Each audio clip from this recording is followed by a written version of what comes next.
Morning. We're talking about the misery epidemic that's affecting women. The Huffington Post reports that 92% of working moms and 89% of stay-at-home moms felt overwhelmed by work, home, and parenting.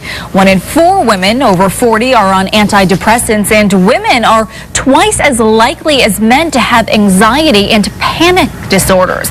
Joining us now is Dr. Sheila Gately from Hartford Hospital. And I guess tell us a little bit about what this epidemic is. I think women are really feeling overwhelmed because they're working, they have families, often are taking care of the household or have the primary responsibility for that.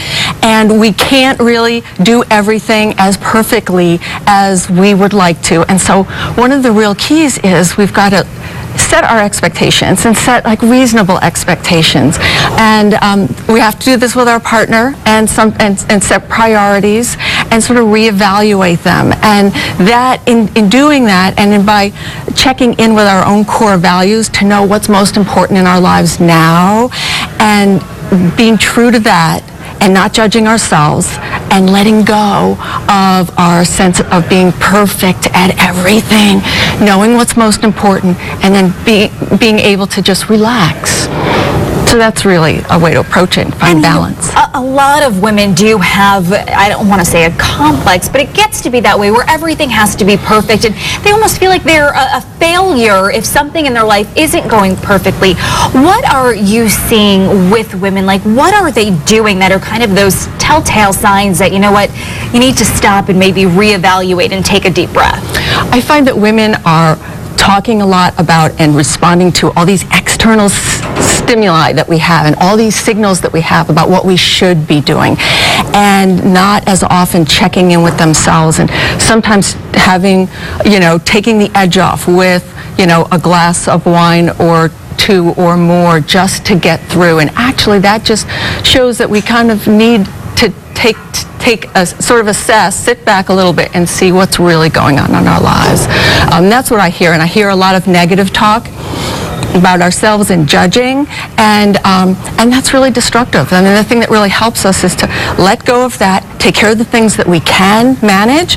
That's one of the questions I often say is, can you do something about that? And if you can, do it. If you can't, let it go.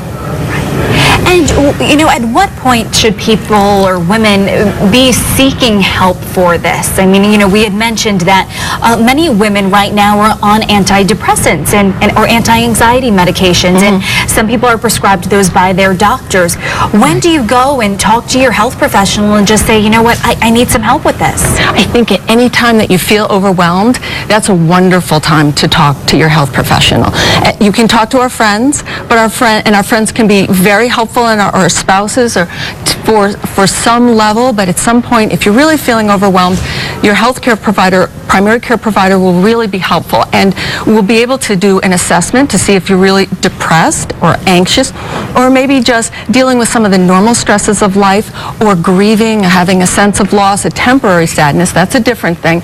And then when it comes to being truly overwhelmed or having a depression or an anxiety disorder, there are medications sometimes that are necessary, and yet we always start with lifestyle management, diet, exercise, stress management, and in so many ways the foundation is to find some kind of way to touch base with ourselves and find a little quiet place. And often that's a mindfulness practice, a meditation practice, and then from there go on, maybe talk therapy and some medications if it's appropriate, but not always.